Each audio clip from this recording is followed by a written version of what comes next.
All right. Good evening. I'd like to call the regular meeting of the Hebron Board of Education of February 12, 2026 to order. The time is 6:03 p.m. If we could do a roll call. Zoe, we can start with you.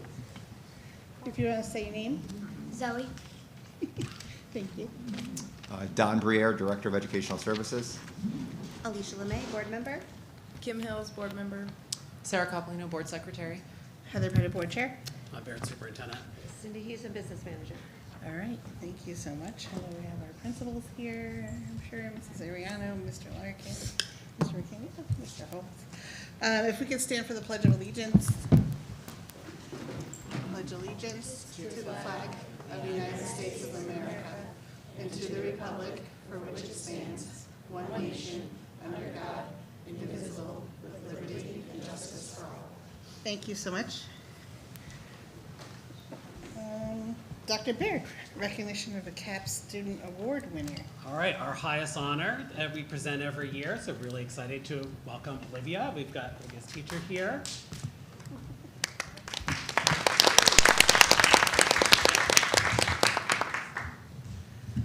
Thank you, Dr. Baird. We are very pleased to recognize an exceptional sixth grade student for the CAPS Award this year. That student is Olivia Massey.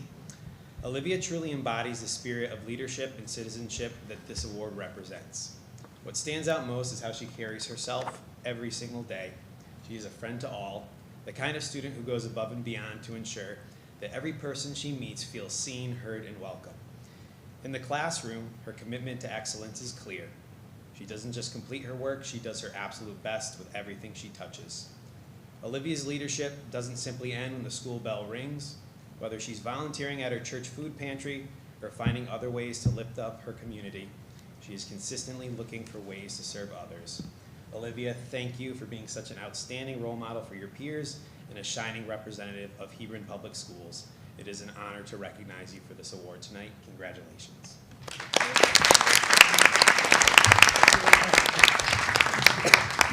Olivia, congratulations. Thank you. Thank you for being such a wonderful student leader. If parents want to come take pictures too, feel Oh, free. yes. Olivia, come right here. We get in before it gets crowded, right? Smile. Amazing. All right. Thank you. Oh, yeah. Well, you can all get in if you want. One of us can try to take it. I don't know how I'll do it with a real camera, but.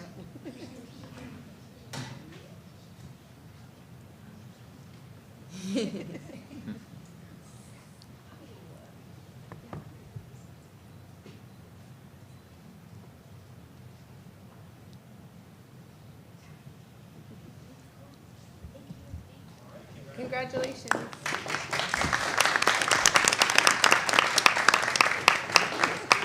Congratulations, Olivia.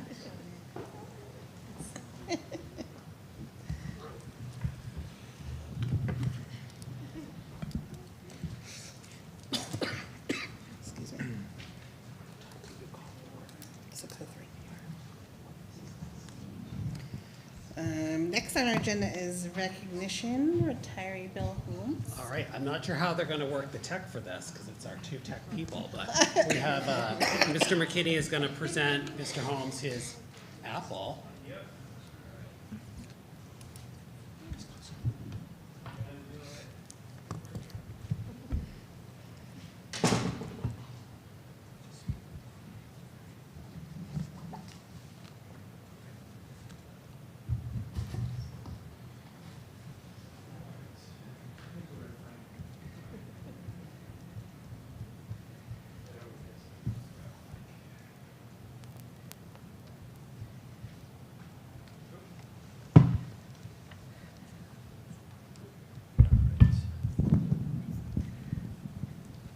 All right. I do believe we're in frame.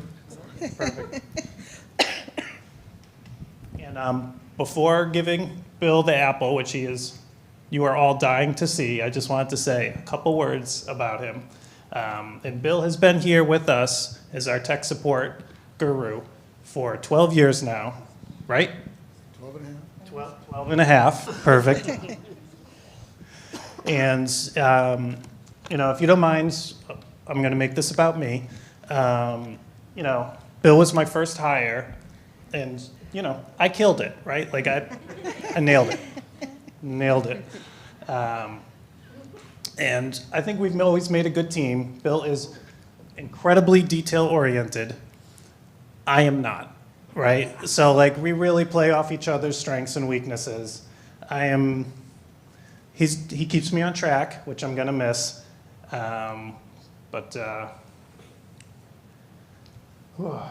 as for, projects Bill has seen through, Windows 7 to Windows 10, Windows 10 to Windows 11.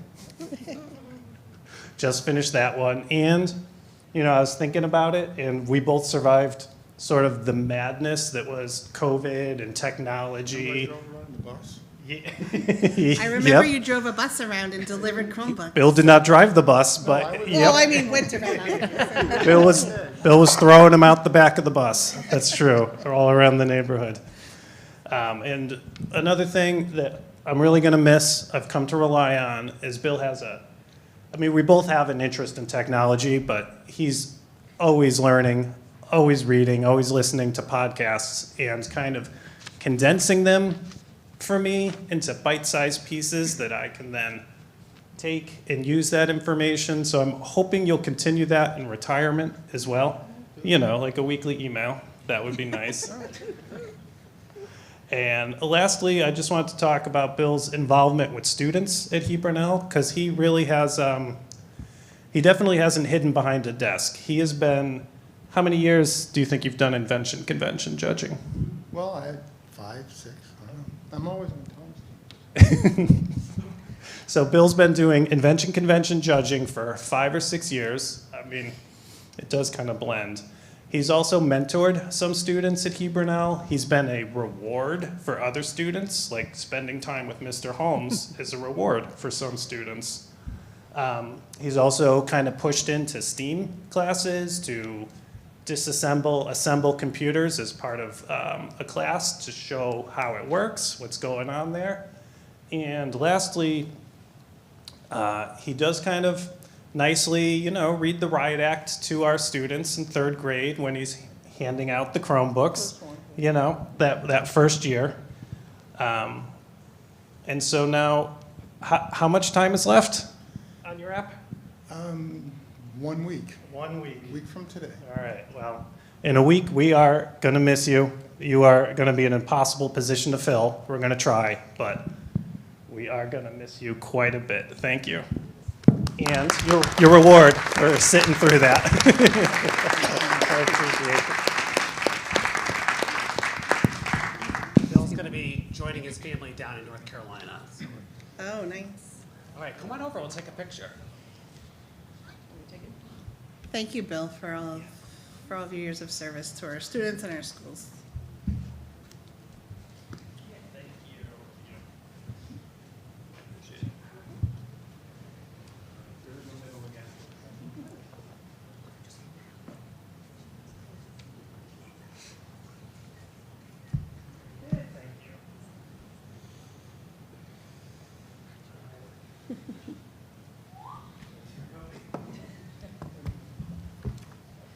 All right, thank you so much. Enjoy your retirement. Maybe it'll be warmer, although I heard it snowed down there as well, so I don't know. Zoe, welcome to the Student Liaison Report. Pre-K students explored the effects of light to make shadows.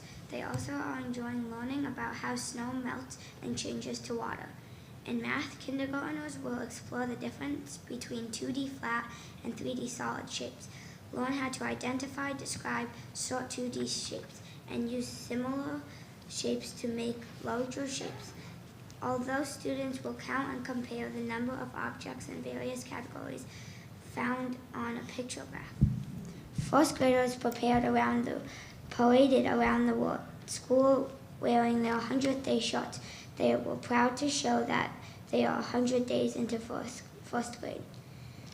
Second graders completed a study on saving and spending. They learned about consuming and the impact of money on our society. Third graders have started a new math unit relating multiplication to division. Students are learning about the relationship between multiplication and division, place value, understanding the properties of opportunities to multiply and divide numbers within 100. Fourth graders are learning about significant people in the world as they read biographies. Fifth graders have fine-tuned their ability to develop the support esteem in their second literary essay, in addition to close reading their text to find the perfect quotes to include a specific supporting evidence. They took it a step further by analyzing the significance of their chosen evidence. Sixth graders have just completed their fifth math unit involving math and base 10. In this unit, they worked to solidify their understanding of the base 10 number system, extended their use of the standard algorithms to add, subtract, and multiply decimals beyond tenths and 100th, and learned to use algorithms to divide. Next, they will be moving into Unit 6 expressions and equations. Students are also participating in social issues book clubs, where they amplify their Unit 1 character study skills through increasing complex texts that detail with relatable social issues. HES students are beginning various research projects in library media class. HES students are ending their second unit of study in Spanish class. Be on the lookout for work and projects sent home. A reminder that descriptions of the word and language curriculum can be found on the school website. Gilead Hill School is celebrating Kindness Week this week. Please take a look at our kindness tree next to the playground doors. We begin the week growing kindness at school. We also made kindness stars for our teachers and staff. We completed the kindness scavenger hunt around the building. And on Friday, we will wear red, pink, purple, and white to remind us to spread kindness through the day. The FPSers completed the qualifying problem on the topic of video games. Congratulations to the 3 teams that qualified for the FPS State Bowl. The 9th annual Hebron Invention Convention took place last week and was a huge success, over 30 student projects. We are so proud of all our inventors, which ranged from kindergartners through 6th graders. This year, we will attend the first RAM Regional Invention Convention on February 25th. 12 of our inventors are moving on to regionals. 12 6th graders participated in the Kids Lit Quiz regional competition with Miss Finland on January 29th. They did an excellent job representing HES. That's wonderful. Yeah, That's great great job. news, too. Thank you so much, Zoe. That was very informative and good to know. Congratulations to everyone moving on and for all the inventions. Thank you. You don't have to stay. You're welcome to, but you really don't have to. All right, next on our agenda is public comments. The Hebron Board of Education values the public comment period as it represents an opportunity for members of the public to express their views to the board on matters within the board's authority. Procedurally, public comments will be limited to 3 minutes per person, and citizens will be asked to identify themselves. All comments must be directed to the board and not to any individual board member or individual member of the administration. The board administration will not respond to questions or engage in dialogue during the public comment period. The board and administration will determine when and how to address questions that arise during the public comment period. I know we had to sign up. I don't know if we have any. No one had signed up. Oh, okay. So, so if you didn't sign up but you'd like to give public comment, if you would just come up to the mic and state your name, that would be great if there's any public comment. No. Seeing none. Okay.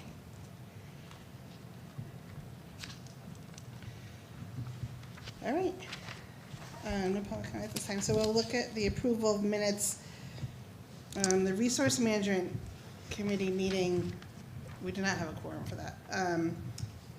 Joe cannot be with us tonight, so I am okay accepting. If Alicia, if you're okay with the minutes, we could just accept them as presented. Okay, so we'll just accept those as presented. But can I have a motion to approve the regular meeting minutes of January 8th, 2026, and the special meeting minutes of January 15th, 2026, as presented? So So- moved. Sarah can have it and I will second. All right, Sarah, Kim seconds. All right, any discussion? No? All in favor? Aye. Aye. Opposed, abstentions, okay, motion passes unanimously. Thank you. All right, next is discussion and possible action regarding 2026-2027 school year budget.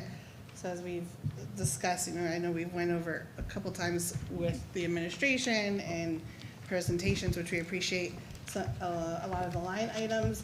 Tonight, we have to preliminarily, we have to vote on a preliminary budget to send to the town per charter, because we have to send to them by February 15th. That being said, it's preliminary, it's written in the charter now as preliminary, and we do more line item in March. But before we discuss, I didn't know if you wanted to, I know Dr. Briere maybe.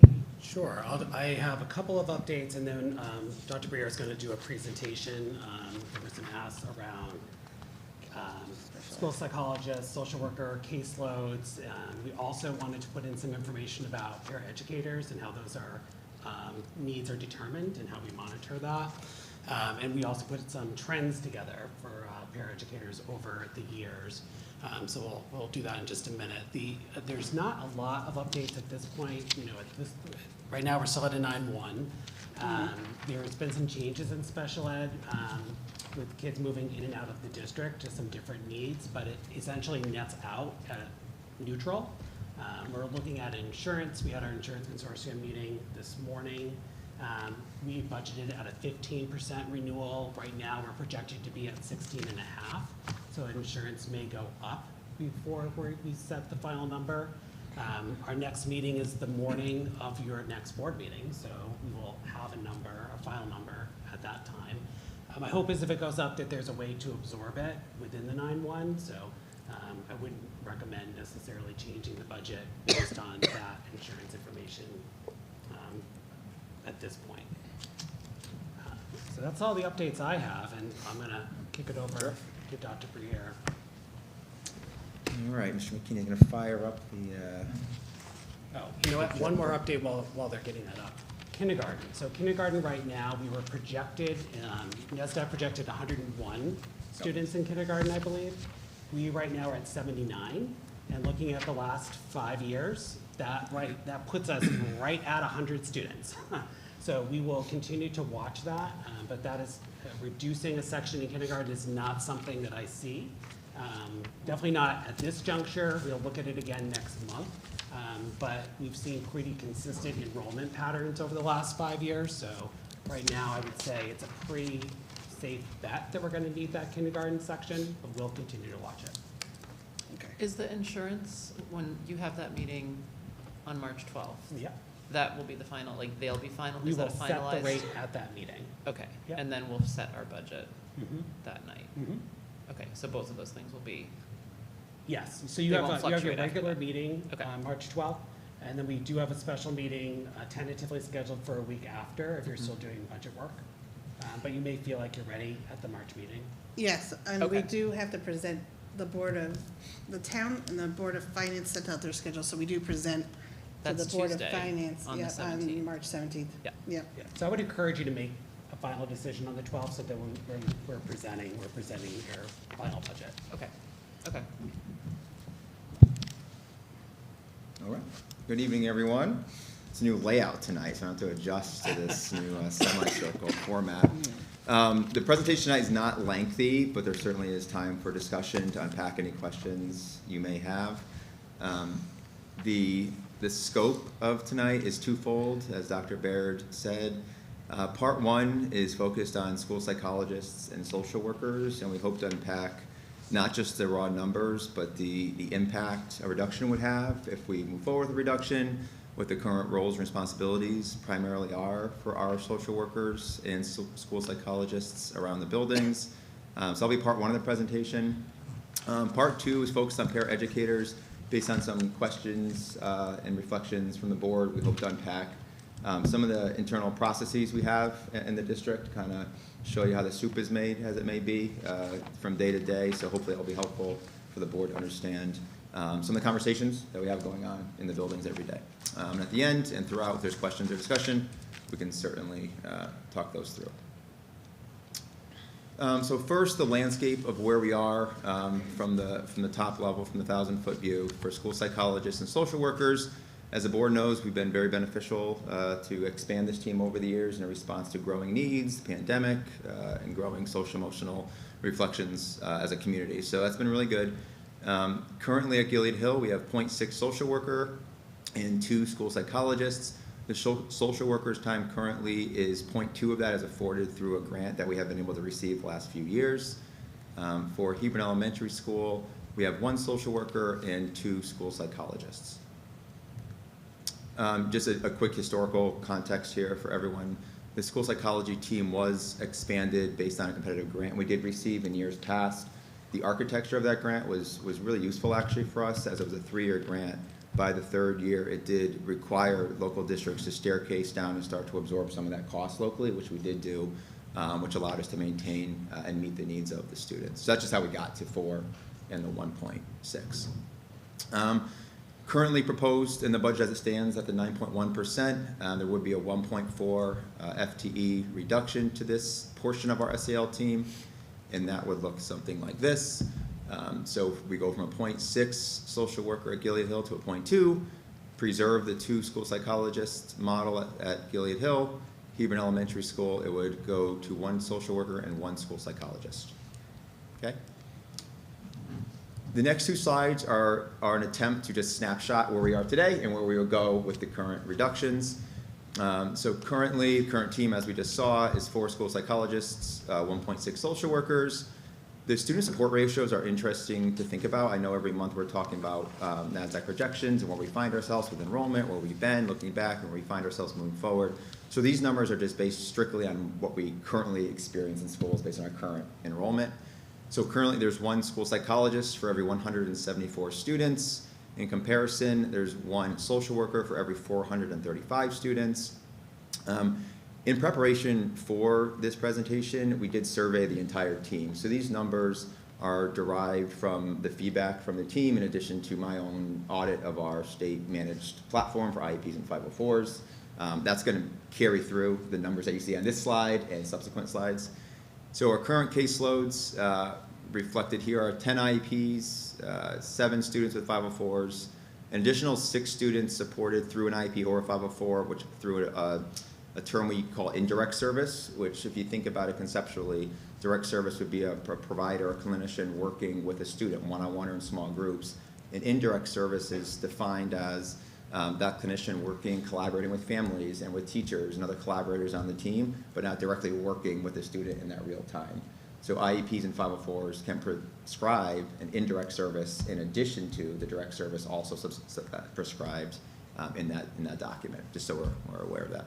So 6 additional students supported indirectly, and an additional 15 students supported through either a Tier 2 or Tier 3 structure. That is not inclusive of a Tier 1 support that's also our providers do school-wide. So that 15 SRBI number is equivalent to students that we deem to be at risk or high risk within the general ed setting that receive intervention for social, emotional, or behavioral supports. So collectively, that's 38 students per caseload currently. This slide is exactly the same layout, just with the current proposed reductions. Sure thing. Just, on the last slide, when it says 38 students per caseload, is that specifically for the school psychologist, or is that including the social workers as well? Great clarification, thank you. That's just for school psychologists. Okay. Okay. That caseload? Yeah, yep, that caseload is for school psychologists. Okay. Thank you. Actually, can I ask a question? Sure. Sorry, to jump in. So the ratios don't necessarily represent how many they actually service, You or got like it. how many? Right, that's right. Do we know that number? So they're actually servicing. That's the 38 on the Yep, next. you Okay. got it, the 38. Thank you. Yep. Sorry, it's clicky. So with the reductions, the 1.4 reductions, you'll just see the same numbers with the adjustments made, so 3 school psychologists, 1.2 social workers, with assuming no change in enrollment, right? That's the variable that's remained constant here. The ratios change from, there's a lag on this clicker there, Dave. 1 to 174 to 1 to 232, and then the equivalent for the social workers is 1 to 580 if we go down to 1.2. The impact to caseloads would be the same domains there, but 53 students per caseload.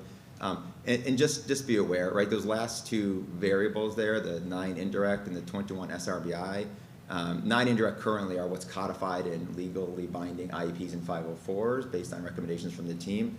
The 21 SRBI are effectively discretionary services provided at the will of the SRBI teams that are general education teams, making recommendations in the best interest of students, but they don't come along with legally binding documents, if that makes sense. Okay, I'm saying that just to say those 21 students' services may be impacted with the reduction because it's a bit difficult to service 53 students. Okay, the next 2 slides are going to bring to light some of the key responsibilities of our school psychologists in particular. Our entire SEL team, inclusive of school psychologists, social workers, deans, et cetera, are our bridge, as we know, between mental health supports and academic achievement in schools. The primary and school responsibilities of these folks involve a balance, a constant balance between direct and indirect student and school-wide supports. So they're seen across all school buildings, in all classrooms, supporting all learners, but also they have their more intimate supports at the small group and individual levels. So this slide is just going to effectively attempt to compartmentalize the different required supports, and the next slide we'll talk more about the discretionary supports they also provide. So here are the legally required direct student supports, which can be individual, small group sessions. Across school psychologists is 16.1 students per clinician, with the reduction that will go to 23.3. For the indirect student support category, that would look like 6.3 students per clinician currently. That will be increased to 9 students per clinician with the reduction. Another main component that takes up quite a bit of time, particularly these last couple of years, with all the other elements we talked about, the increasing prevalence rates, referral rates, additional target assessments to kind of dig deeper or diagnostically on student needs. We are seeing record level evaluations conducted by school psychologists, but also across our special ed team. So just specifically here for school psychologists, currently per school psychologist, there's 16.25 evaluations per year being conducted and reported out on at meetings. With the reduction, that would increase to 21.6. Don, are all the evaluations being done in-house right now? Yes, yep, with one exception. So under the umbrella of special education, if a parent were to request something called an independent educational evaluation, which would occur subsequent to our own folks providing their own evaluations, that would be at our cost, and we know we have a line for that in our budget proposal. But yes, every evaluation is conducted in-house. Okay, thank you. Yep. Last year, actually, if I can just echo the history here. Last year, when we did go down to school psychologists, so we've lived through that experience. We had a school psychologist out on maternity leave last year. During that time, the board did support us working in a contract relationship with an external school psychologist to help us offset some of the workload for the evaluations during last spring. So that was a model that we used because it wasn't sustainable to have our current folks do all those evaluations. Okay, Yep. thank you. Yep. This next slide continues from the last slide, but it includes some of the other main responsibilities of a school psychologist. So one being around ongoing communication, data collection, and meetings. So again, no surprise here, the number of PPTs and 504s that are occurring are of course on the rise. So we have on average, again, this is some of the data gathered from that survey of the team, anywhere from 2 to 4 meetings per week. Each meeting can last on average around 1 to 2 hours. Additionally, of course, phone conversations, email responses. Some students have in their IEPs and 504s a requirement for daily log communication with the family. So that area of responsibility takes 1 to 2 hours daily for our folks currently. What's not captured, I didn't ask this for this data, but other things not captured under this umbrella would be ongoing data collection. We also ask our school psychologists and social workers, in addition to other folks on the SEL team, to teach our health lessons across the year, and other shared meetings such as attendance at SRBI meetings, grade level meetings, etc.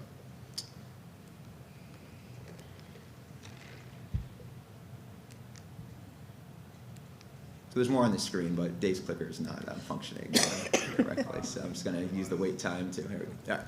Another category is a tier call response. So you've heard me speak before about how we pursue what's called safety care training. It's a de-escalation behavior response training. So when we do have students who are escalated and approaching a crisis situation, we do have a walkie-talkie protocol at both schools to call for help. It's pretty fluently understood by all staff in the building that only folks that are trained can respond to these circumstances to help de-escalate a student. Similar to other trends you've heard me mention, those are also on the rise and the need is certainly substantial. So because our frontline folks that respond are our school psychologists, I thought I'd bring to the table some of that information as well. So 3-tier response system, I just mentioned that. So it's a 3-tier response system that we have in both schools. The first responders oftentimes are our school psychologists, which require specific training. On average, clinicians are spending 193 minutes per week, which is equivalent to around 3.2 hours, responding to these tier calls. Of course, these durations range anywhere from 5 to 60 plus minutes, depending on the circumstance. So, of course, with a reduction or an increase, that would change that current number. I put an asterisk next to this category of SRBI intervention. I've already mentioned a little bit what this entails. SRBI is a general education framework in every school system in Connecticut that effectively uses data to monitor student progress for academics, social, emotional, behavioral needs, and effectively through group-based conversations, the teams look to systematically match intensive supports to student need in ideally a proactive way to reduce the likelihood of additional supports down the road. So that is our SRBI framework. Our school psychologists play a vital role in this around the areas of social, emotional learning and behavior support. So they do provide quite a few tier 1, meaning in class, tier 2, meaning small group, and individual tier 3 supports across the school year. On average, you saw this statistic already, but it's 14.5 additional students currently being supported through that framework. If reduced as it currently stands, that number would just increase, of course, to 18.1. Based on the current proposal, we're going from a 5.6 to a 4.2 FTE, so that's where my math comes from with that 25%. So you could use that general understanding to understand that any discretionary service provided would then in turn subsequently impact and increase the load on the remaining team members by about 25%. That's one way to think about it. And that is what I have for school psychologists, roles, responsibilities, current caseloads. I can pause there or keep going if there's any. So I just want to make sure I have the numbers right. You said 5.6 is our current, so that's including social workers and school psych. Correct. FTE, Yep. And the new proposal is for 4.2. Yep. Okay. And I'll just speak a little bit to the funding before we go over to paraeducators. So we utilized the rural Title V funding originally to bring in a part-time school psychologist because we originally had 2.0. So I think we brought in 0.4 or 0.6, and then we kept on expanding that over time, sort of in keeping with the increase in our special ed population.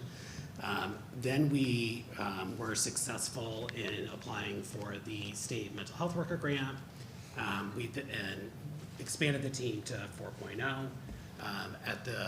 We had increased the social worker time maybe 5 or 6 years ago through local funds.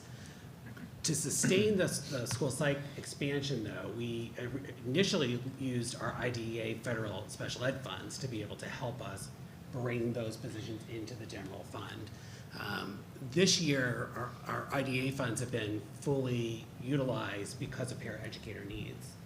So because of students who have moved in throughout the year and adding additional paraeducators to support them, the only reason we're not sort of like in a budget crisis mode, although we are right now at $90,000 over budget, but we do have a plan to absorb a lot of that, was because we utilized our IDEA grant to be able to pay for a lot of those paraeducator needs that were not budgeted.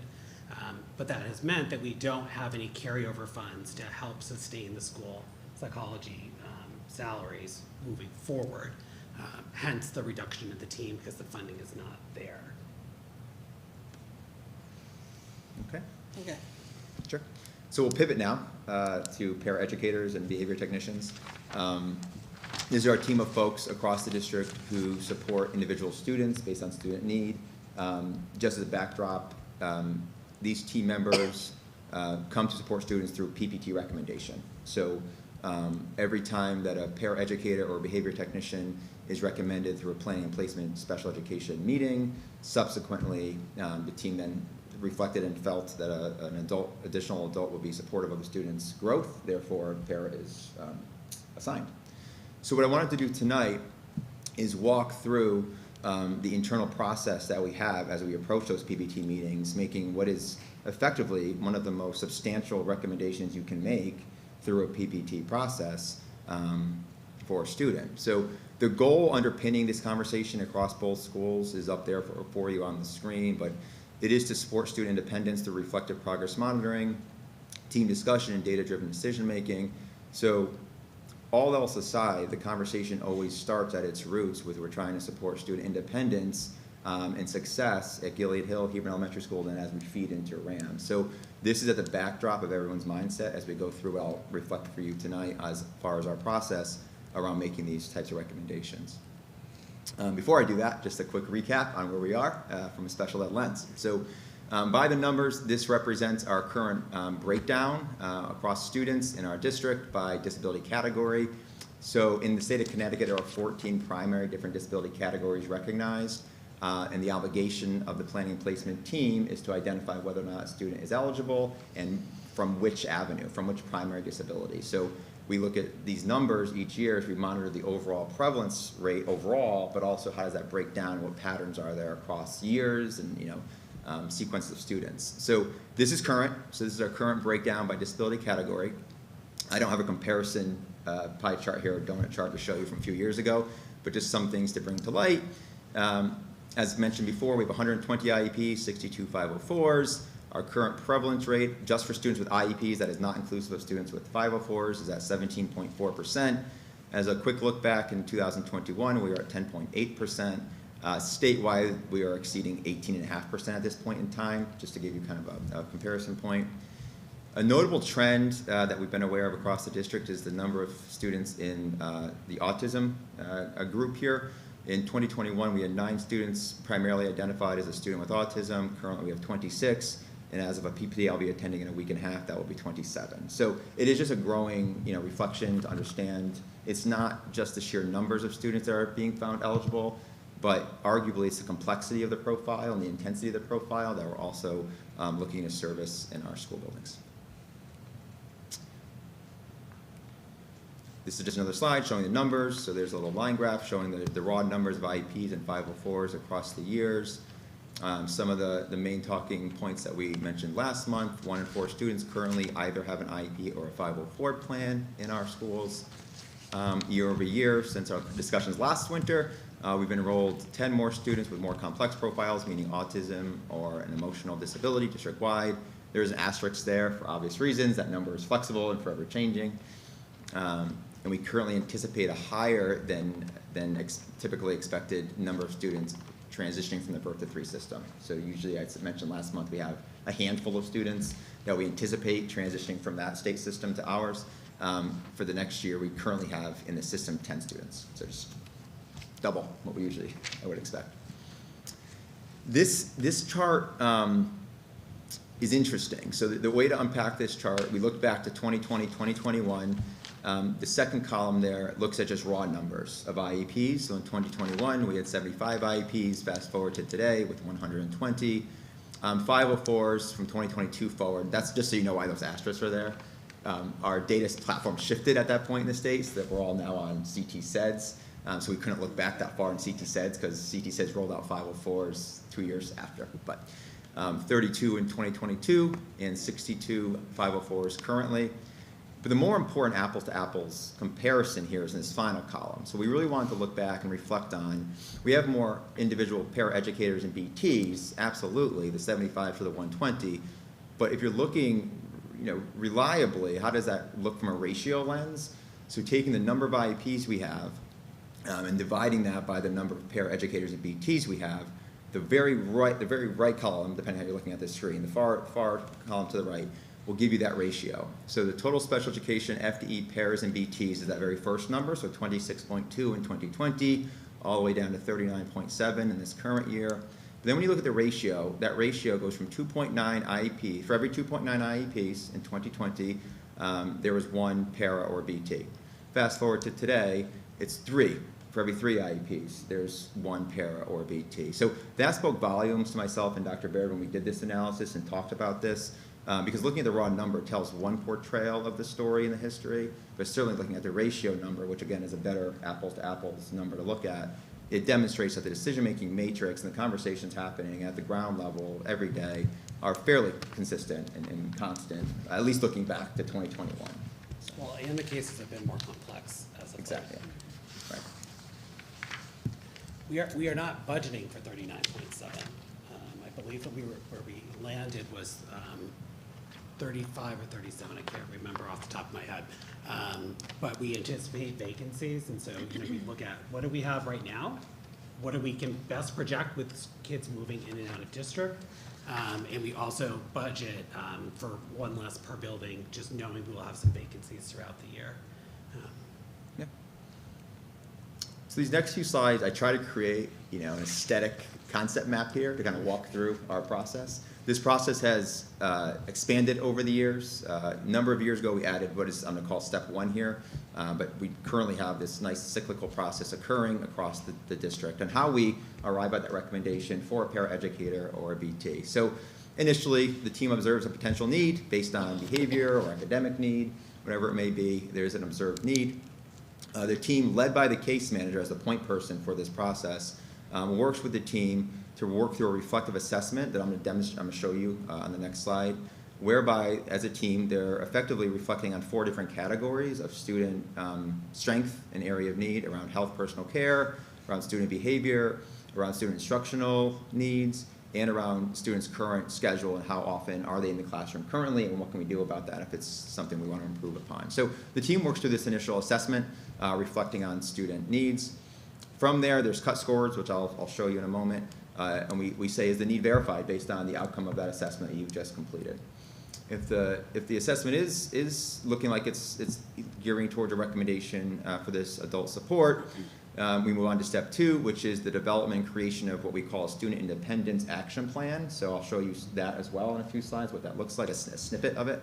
Once that action plan is created, it then becomes implemented and monitored, again led by the case manager. Then periodically across the year, that plan, data is collected on that plan to monitor the student's growth or growth around the area of independence, and effectively decisions are made around the PBT table as far as how are we continually strategizing how to maximize student success through the lens of independence. So that process, that 3rd green step, is an ongoing fluid process, but those first 2 steps gets the ball rolling for this conversation.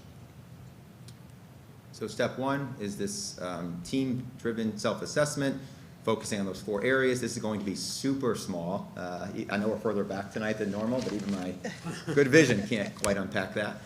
What that is I attempted to just snip a couple pieces of the reflection tool that we use. Happy to share it if anyone would be curious, but it effectively shows that this tool identifies student name, gives directions on how to conduct this self-assessment, and across those 4 columns are those 4 areas I mentioned: health, personal care, behavior, instruction, and current schedule inclusion. The very bottom piece there is the summative scores across each of those areas, and based on the total number, the total score achieved, there's a conversation that's had. What does the cut score recommend? What do we feel as clinicians and practitioners around what's right? And then a conversation occurs at the PPT. So that's step 1. Step 2 is assuming that there's been a recommendation.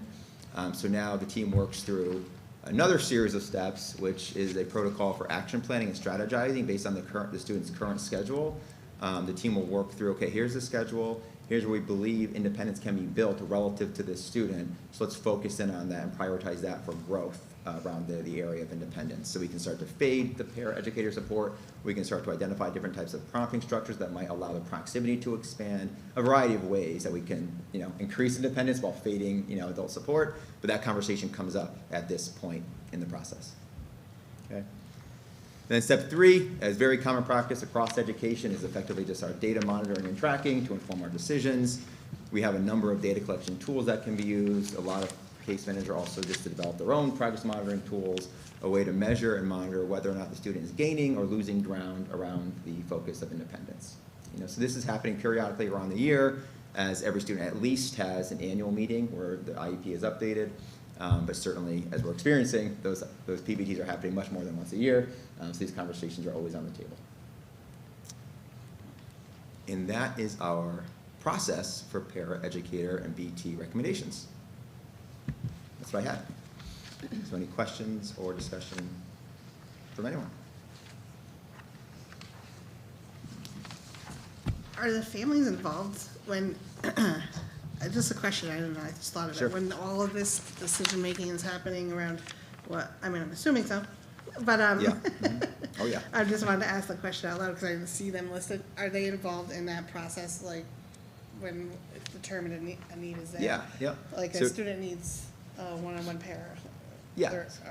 So depending at what point the question's asked, you know, it would involve a different level of partnership, but absolutely yes. So if a parent says, I think really my student could benefit from a paraeducator, right, that will trigger the case manager to then engage in this process. That's step 1, step 2, step 3.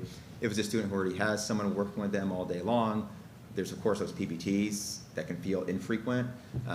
Many of our team, particularly students who are receiving para support, more intensive profiles, there are weekly, if not bi-weekly team meetings occurring, and these conversations certainly could come up at any point.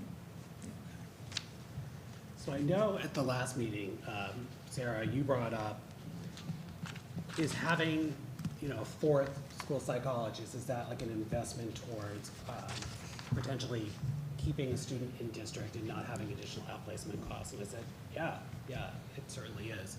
Can you talk a little bit about the in-district program grant that's going to be coming out and Sure. just our hopes for that? Yeah, this will be I'm going to speak optimistically Yep. about this. Yeah.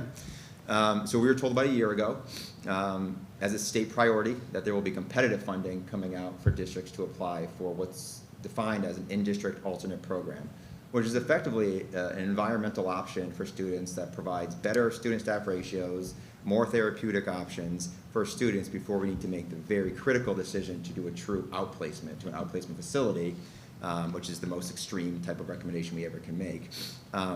So we're excited as a state for that. We're a little, I'm trying to say optimistic, but we're a little pessimistic around the level of funding and the details for this funding. That was last spring, and it's been fairly silent ever since. 2 weeks ago. 2 weeks ago, we received one update in our Friday message from the director at the state regarding this funding, saying it's coming out sometime middle of this month. So I was hoping by tonight we might have more information, but that RFP is going to be publicly posted any time now. In fact, I have a meeting with neighboring districts directors tomorrow to at least continue the conversation around a brainstorm of potential regional effort around pursuing this funding.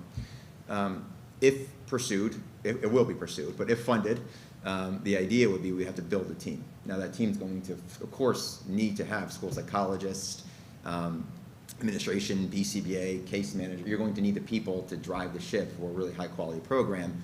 In talking to administrators in neighboring districts already, I do believe we have a lot to offer in Hebron, so we have a lot of capacity, skill set, background knowledge, and wherewithal with systems to get it off the ground. We have neighboring districts also very interested that bring their own benefit to the table, that we do feel it could be a very productive partnership.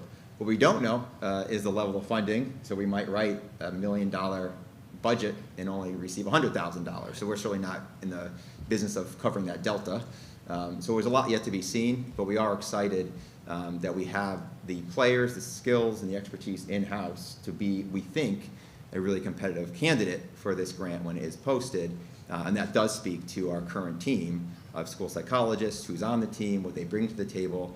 I'll tell you, it's going to be much more difficult to identify the same quality of clinicians as we currently have if we're looking to build a new program in due time. So that's where we are with it. We don't know any more beyond that. We hope to know maybe by next month. I'll have more updates on that. But that is the general idea behind this funding coming our way.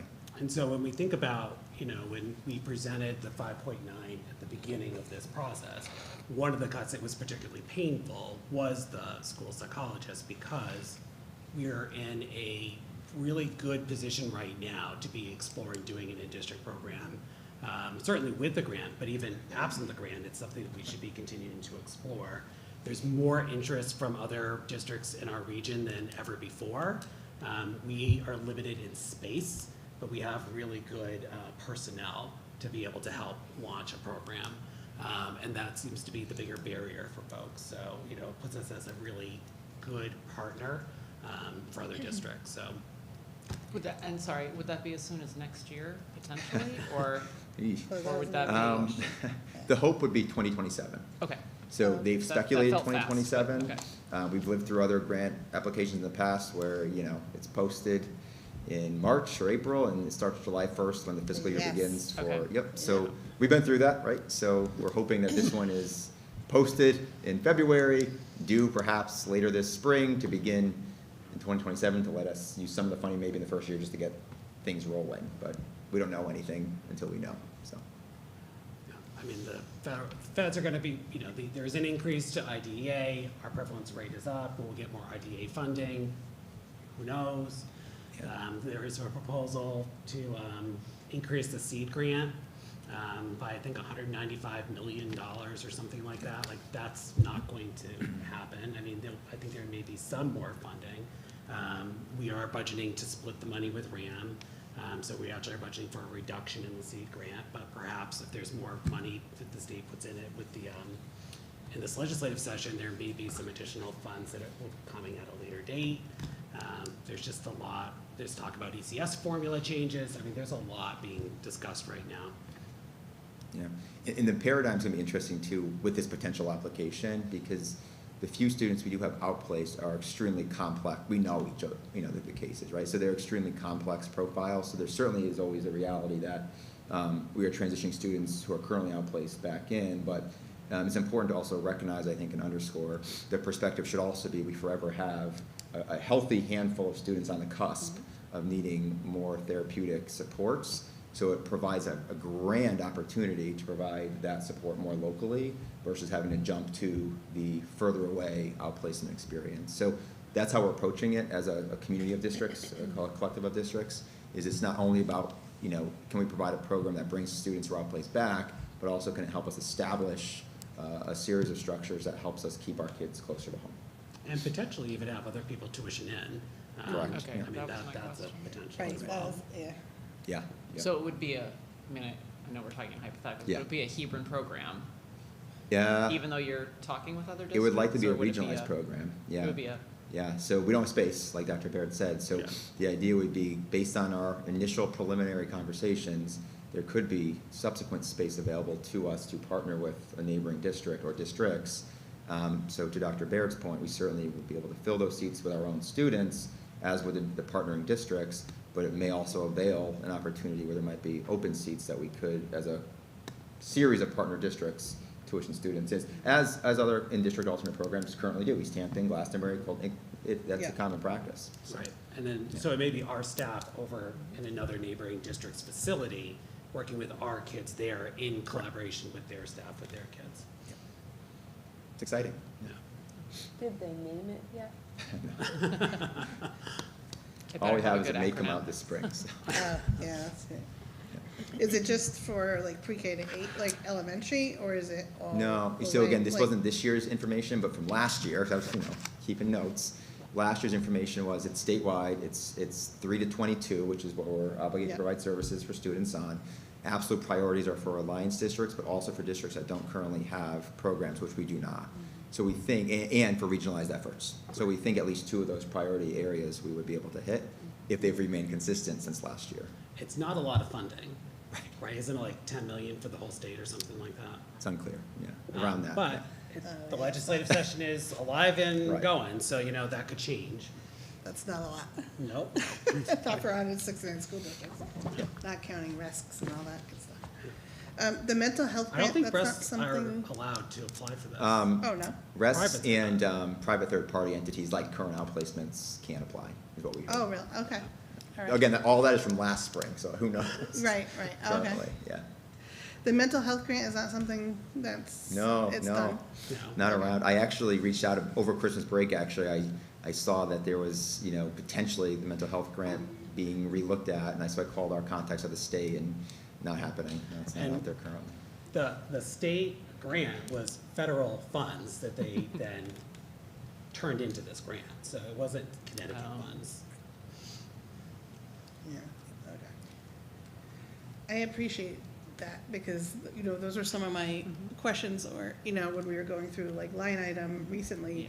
you know, it's one thing to see a number, but it's very helpful to see the caseload, and I think also for the community to see the caseload, and kind of what we're looking at in terms of especially kids and student needs. But I really like the ratio piece, because that really shows, I wanted the history to see like what we were looking at, so I appreciate that. So I'm glad you did that, thank you. Can I don't know Well, if and anyone I else has think anything. that the numbers that you provided really help to shed some light on, you know, not even, I mean, the special ed need is really clear and, you know, mandated, but I think also, for me, it helped articulate like the ways in which it's impacting all students. You know, when you think about the 14.5 kids that those individuals are servicing who are discretionary, I mean, what happens to those kids if that number goes up?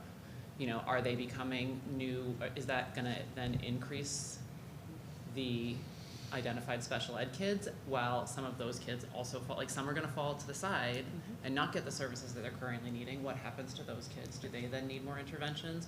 Are some of those kids gonna go on to a plan that now we don't have the personnel to support them? And that's gonna impact the experience for all kids. So, you know, it's kind of shocking, like the 3 hours per week that they're spending intervening, that's a lot of time. That's a lot of disruption, and I wouldn't want to see that number going up. And for me, when I think about, I second everything Sarah said, but I also think about the vast majority of the things that our school psychologists are doing are things that must be done during the school day when kids are there, right? So you cannot provide, you know, you can write reports at home, and I'm not suggesting that anybody ever should have to write reports from home, but the vast majority of that work requires kids to be in the school building to provide those services. And when we're looking at a potential 25% increase in workload, I don't know how that would actually be possible, because the kids aren't going to be there 25% more of the time, right? So in order to give the service to the kids, the service that the kids' behaviors tell us they need, something will have to go, and I don't know what it would be, because you can't not respond to a crisis, right? You can't not give the kid their legally mandated IEP counseling hours. And with the number of students with autism almost tripled in the last 5 years, and a preponderance of those kids at the lowest grade level, we know that that increase will continue. So there's going to be an increase in workload anyways, even with current staffing, because it stands to reason that if there are more students with autism enrolling in preschool this year, there may be next year too, right? And so as those children continue to age up, the demand on school psychologists is greater, and we would be proposing that there would be less of them to meet that need, and that's a concern for me.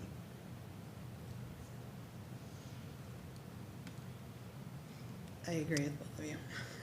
And I actually like that there's another reason I like this, because I've heard from a community member, they look at some data, I forgot where it is, the Association of Schools, whatever it is. They're like, oh, it's 1 in 500. I'm like, no, there's no way. We could never go to that. So I appreciate this data. I think it was important for us to see, for the community to see, because it's just such a need. So I appreciate you putting it together for me, or for us.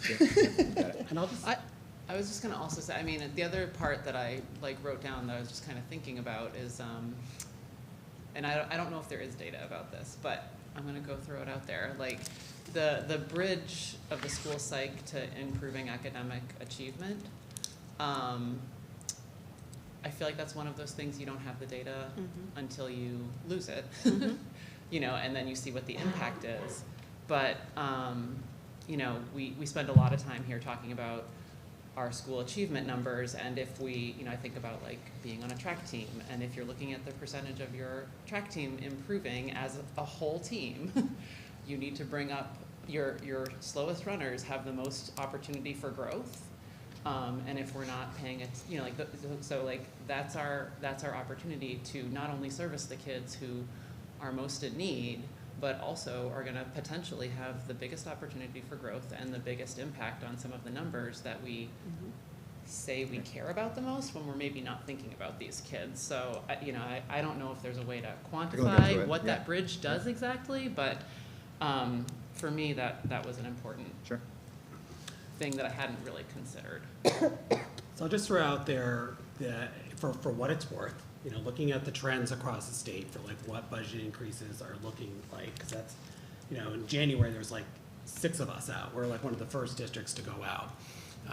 And while I'd heard a lot of big numbers, it was that something else to now see like what does, you know, I think it's like 80 or 90 districts numbers are out. And if you look at just within the Region 8 family, it's like really, it's a really good reflection of what's happening really across the whole state. So you've got elementary districts that are really under the gun because they're seeing enrollment increases. We're seeing this kindergarten need. So that's almost a 1% increase, like 0.75, whatever it is, right? That really there's no control over that. We're seeing this big shift in an increase in both our number of special ed students, or number of kids with disabilities, but also with more significant disabilities. And there's not much we can do about that either. So you've got Andover passed their budget last night, their Board of Ed at 11%, with very similar challenges. Marlboro is at like 3.5 or something like that. And when I talked to the superintendent over there, like not seeing the special ed pressures that we're seeing. Don't believe they're adding another section for kindergarten this year either. So like, you know, it's in a larger district, these things sort of balance out, right? And so I did look at like, well, what if you added all 4 districts' budgets together, like our current budgets, and then you look at all 4 proposed increases. And right now, if you did that as like, looked at it as like one district, we'd be at like 6.1% increase. And the state average right now is 5.86. So there you go. I mean, it's really reflective of what's happening out there. But there are districts with 10, there's a district at 15 right now. I mean, there are big numbers out there that we've never seen before. It's just really, it's kind of scary, to be honest, like what you're sort of seeing across the state, because it doesn't feel sustainable. And it's hard to ask a taxpayer to like stomach a 10% increase in their taxes. But here we are. Yes. Well, I just want to say that I don't think a 10% increase in a school budget means it's a 10% No. increase in taxes. So I just want to say that. No, our budget right now at 9.1 would be a 3% increase in taxes because we're one part of the pie. That's what it looks like to me without knowing about the mill rate and grand list and some other things that would factor into like the mill rate. So it's interesting. Yeah, yeah. I just want to clarify. Yes. I'm not saying we're increasing your taxes by 10%. That's not what I meant. So we have the budget. So we're on the budget discussion. Thank you, Dr. Bear. Sorry. I didn't know if anyone had any further questions for Dr. Bear, or we can talk about the budget. I know we went, like I mentioned, or you all know, obviously we went through line item with the departments, principals, administration, the last 2 meetings. We have to do the preliminary budget tonight, like I mentioned, for the charter, and then we do our really final budget in March, where we really, you know, we can delve into line items that we hear back from the Board of Finance. I mean, we'll put our final budget to them. We'll present them on the 17th. We might hear back from them on that. So I didn't know if anyone had anything they wanted to go over. I know our summary starts on page 8. Go over our budget book, and I don't have to go through, but I don't know if anyone had any thoughts on, right now we're at 9.1%. And the 9.1 is reflecting what for school psychology? So 3. So if we So a added reduction. the school psychologist back, or we kept current. I don't know. The 9.1 does not, it's the 3 psychologists, so it's a reduction of 1 full psychologist plus 0.2 of the social, 0.4. 0.4, sorry, of the social. And so adding that back in brings us to what? Just the psychologist? If you added just the psychologist back in, would bring you to 9.7.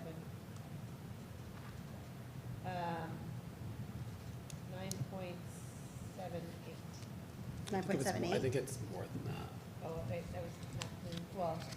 So we have like, we have a one So point two, 9.95. so, we have a 1.2 social worker, so 0.2 is 1 day a week. Yeah. So if we have a what, I'm just trying to think, if we have a, what if we have the 1.0 social worker and we add in a 1.0, an addition, the 4 school psychologists, And not touch the, and a 1.0 social worker? What So would that be? another 0.2 reduction of social worker, Because it's 1 day a week, right, 0.2? 1 day a week. so you do want to reduce to 0.2? I'm just asking what it would, It would just be, a thought. so without reduction of the social worker, it's 9.95, with the reduction, it is 9.7. And I'm confused at what you were, so. I we- just we wanted get- to know the two, so 9.95 is if we add the school psychologist Back back in. in, so we'd have 4. But 9.75 is what? If we, right now we have budgeted not 1.2 social workers, so I asked, because 0.2 is 1 day a week, so I asked what, So if we take off the 0.2 Yeah. social, school social worker, okay. so we take out the 0.2 social worker, 9.78. 8.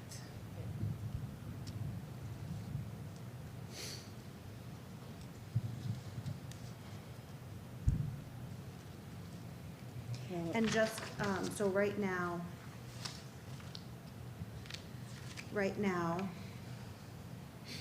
the 0.2 social worker is a person who is contracted through AHM. And that is the same, that person currently is contracted 0.6. Yes. And the full-time social worker is ours or AHM? AHM. They're, okay. And part of that is I think it's 0.6 of the social worker is provided by the town's contract and agreement with the AHM. So sort of the base agreement of the town. And then we've added on additional days over the years. Was part of So- it through the grant? I don't believe, well, 1 day a week is. Okay. Yes. So then that 9.75 reflects 4 school psych, and 1 social worker. And that I'm sort of speculating that would be 2 school psychs at each school and then a social worker split amongst the 2? If we had a 1.0 social worker, we would either split or we would concentrate up at HES. There is a need at HES. It would really depend on what the student needs were at the time. So I could envision it being a 3 2-day split or even a 4 1-day split or just prioritizing it up at Hebron. And that also might mean that the school psychs then would, you probably would have 2 with their home base at each school. Yeah. But they may be sharing evaluations across Yeah. the 2 schools. Do they do that now? Not typically. But I can imagine if there is an influx of evaluations to be done at GHS, Right. that would disproportionately impact the workload of the school psychs here. Correct. And so some of the HES school psychs could assist with Correct. offsetting that. Right, and if we decide to prioritize keeping the social worker full-time at HES, then there would be evaluation support. So that brings us to potentially 5 full-time, like going back to Dawn's slide with currently we're at 5.6. The 9.1% gets us 4.2. This is So get us to 5. 5. Right, and Okay. so instead of a 1.4 reduction, you'd be at a 0.6 reduction. 9.78%, right? With the 9.7. 9.78. Yeah. Do we have? I mean, given everything that we've, when we started off with the 5.9 and then, I mean, I know there's a limit to what we can add back, but given other things that we've added back for consideration, and without having some feedback from the Board of Finance at this point, like I wouldn't want to not consider putting the school psych back in if we weren't weighing it with some of the other things that we already put back in. I think that needs to be considered. I agree. Like I would want to put the school psych back in at this point. And then think about, if we're gonna make reductions, I would want that to be a part of our consideration, I guess, before we started. I'd want to have that on the table as we're considering all of the potential things that we might want to cut. It seems like that would be. Right, if they come out and ask us Yeah. to reduce, I think, It's a possibility. we saw at last month's meeting, the parents, the public really showed up to support Challenge and Enrichment and our music program, both of which I personally am a huge supporter of. And I think we know that the kids on this list, on Don's list, those families are probably not showing up in the same way to advocate for their child's mental health needs and perhaps the services that they're getting that they probably aren't as excited to speak about publicly as Jake LeMay plays the trumpet, right? But I think that's just as important, and with nobody is going to be able to engage in class if students' mental health needs aren't met and there's disruption. So it's a challenge to get. It would be hard then for kids to be engaging in all of the extra things that we offer that really enrich the experience. So I agree that I agree, and I know that 9.78 or 9.95 is a huge number, and I agree anyways. I like that statement. Okay, Kim? I am okay with adding it back in so that we have it as an option for our decision-making when we hear back from the Board of Finance, but I also want to plan for then, when we hear back, something might have to go. So what has to go? Right. I agree with that. I agree. So, and I do very much appreciate all the attendance at meetings and the email feedback and people being involved in the budget process early on. This is when you should be involved. Yes. And we read every email and consider it. And there's so many wonderful parts of Hebron schools, and we don't want any child impacted in a negative way by the budget, but the numbers are concrete. So at some point we have to say, okay, where's it going to come from? Right.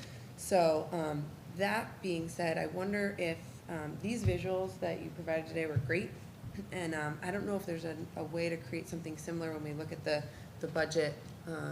I know this book is so detailed, but to have it visually, maybe in a pie graph setting, to say where are our biggest expenditures, so we can look at it that way, just in case we get a memo, because who we're hearing from are parents and families that have students in schools. But when we go to referendum, Right. there are many that do not and are like 10%.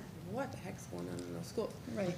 That aren't here to hear all the detailed information. So we need their support too. So I know that very when we delicate. shared the chart that showed the trends for special ed, I know that was impactful for people. So that, and I feel like that is our biggest driver. If you take that piece Yeah. out, we're at the state average for what a budget increase would be. So yeah, we can work on that. I think it's very important, and I, of course, am sensitive to the idea of stigmatizing any specific student population, and I would never want to do that. And also, I think it is really hard if you are not in schools or somehow connected to students and education to understand the changing landscape and recognizing that the special education population is increasing and changing. And with that comes a cost that the state should fund, and they aren't. So we can argue about that all day, but at the end of the day, the landscape is changing, right? So it's tough, right? I mean, we all, so I think finding a way to articulate that to the greater community is really important.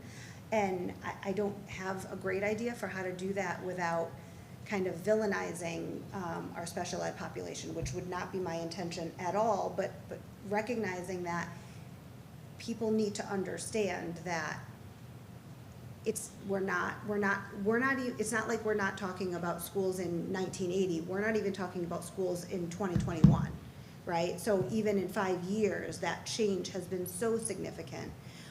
Even if you had students in schools, in this school 5 years ago, it's different now. So recognizing that with that comes really significant need and expense. So I did offer some testimony, and I did share it with you. There is going to be a hearing, the Appropriations Committee on the governor's budget next Tuesday, so I plan to offer live testimony, but I submitted written testimony. Two big important, besides the C grant that I already talked about, right? The other things that are being considered is the foundation of the ECS formula, so that's the main, grant that the town gets to offset education expenses. The town gets right now about $6 million in ECS funding, and that's been held harmless because we're an overfunded town, right? But in just one proposal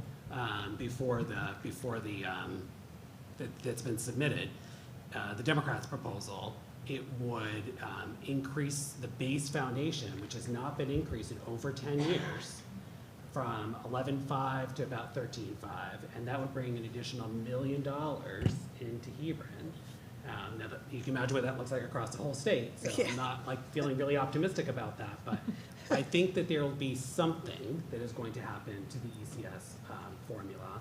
The Republican proposal would actually bring in more money, so that's interesting. So it'll be very interesting to see what happens with that. The other piece is excess cost. So excess cost grant is what reimburses us for very expensive student needs that are mostly for students who are in out-of-district placements. I feel very comfortable talking about this because my kid is in an in-district program and has significant special ed needs, and so I don't feel the stigma of it. So I just put that out there. But right now, it's a 4.5 times your per pupil threshold to get to any level of reimbursement. That's about $100 grand. So you're spending $100 grand just right out of the gate, and then after that you get a percentage, and we're supposed to get 88% after that. We've been getting 65, 70%. And if we went up to that 88, it was like $100,000, I think. If we got 100%, which a lot of us have been advocating for, we would be getting $176,000 more next year. That would be we would be dropping this 978 by 1.24 just up on that reimbursement for this small population of kids. So people should be reaching out to their representatives and talking about it. I mean, I've talked to Kathy Austin, I've talked to Steve Weird. They're very supportive of these concepts because so much more of the expense is shifted to the local taxpayer. It's so significant over the last several years. What are we budgeting for ECS in this budget? So we adjusted it to 65, 70%. So we're hoping for the same amount that we expect to get this year. Okay. 65? I think it was, We did excess cost at. I think we're at 70 at this point. Oh, okay. Yeah. Okay. So originally it was lower. We've had some kids move in and out of district over the last 2 months, and so there's been some changes with how many outplacements we're budgeting for and how many paraeducators we're budgeting for. But as part of that shift, we upped our reimbursement assumption to 70%. Does the reimbursement rate shift depending on how much you've spent? No, it only Okay. it shifts based on how much all districts in the state put in and how much Okay. money is there to split amongst the districts. So like, if we get 65%, everybody gets 65%? No, Ish. because there's 3 tiers of reimbursement. Okay, So we're But whichever solidly in tier that we're- middle tier. We're never gonna be in the top, we're Right. never gonna be in the bottom, we're like solidly in the middle. Like, we're like 50, we're like the median district. but like within our tier, We're getting the same. that's all the same? Correct. Okay, I just remember a couple years ago, we had talked about this. Yes. We used to get it. And how we budgeted for it. Yeah, one we, year. I mean, we've We gotten, used I to think, get as more. high as Right. 75, maybe Right. 80, but I Yeah. think it's more like 75 is the most we've ever Okay. gotten. This year we're at 70.5. 70.5. Okay, that we're budgeting for. Yeah. No, that's Or what that's what we're getting? are. This year. Oh, okay. 70.5. Yeah. The other thing that changes is the student, per student data, like how much our cost per Right. student is. Oh, right. So it does make a difference Yeah. on year after year. You know, if we do it this year on $24,000, we base next year on $27,000, because typically goes up about 10% every year. So Okay, it's a distance between 5% of your NC. So it does make a Right. difference. It increases our threshold as well. okay, thank you. That being said, knowing that we cannot count on reimbursement consistency at all. No, exactly. We had talked about this too, like having a program that we can Mhm. potentially best service our kids locally, not send them to Yes. faraway places on long bus rides, and then obviously their educational needs and emotional needs come first, but then see financial consistency where we're not just saying, I hope we get this money, like Right. And putting some of those into students place. in an in-district program may also reach that threshold. Mhm. I mean, that's possible. Mm. We do That's look what I at was- kids in district as well to see Yeah. if they're meeting that threshold. Got it. Yeah. You know, if they're, riding a van on their own, like my kid does, like that's a big expense. Mhm. Okay. Yeah. Yeah. The Yes. main expense. Well, But for an in-district kid, that could be one of the biggest expenses. right. Well, plus the 23% increase in tuition costs. So do we need to do a motion We to just- put we do something need to back do a into the budget? motion. Or do we just need a motion for the final number that we arrive at tonight? We need so I can read the motion, but I need the number. Okay. So if we do, are we good with 9.78% moving that forward as our preliminary budget to the town Board of Finance? We'll go through it some more in March, we present to them Well- on the 17th. To Kim's point, they could come back and say, we need you to, look at reducing a certain dollar amount, and we need to be prepared for that. I was gonna say, I mean, can you, Dr. Baird, share with us, I feel like we've come a long way from our 5.9 of, was that just last month? That was our first January. meeting, and then we Yeah. had our special meeting, right? So we went from our first meeting at 5.9, now we're at 9.78. 9.78. And I feel like your initial presentation had a lot of things that we've now added back in, and you said you had some ideas about restructuring some stuff, right? Like, could you bring us for the March meeting some specifics about what some of those options would look like, so we know what we're debating with each potential Do you have add or things in cut? mind? I'm thinking about the things that we've added back in. So, I feel like we got a lot of information about the school psych tonight.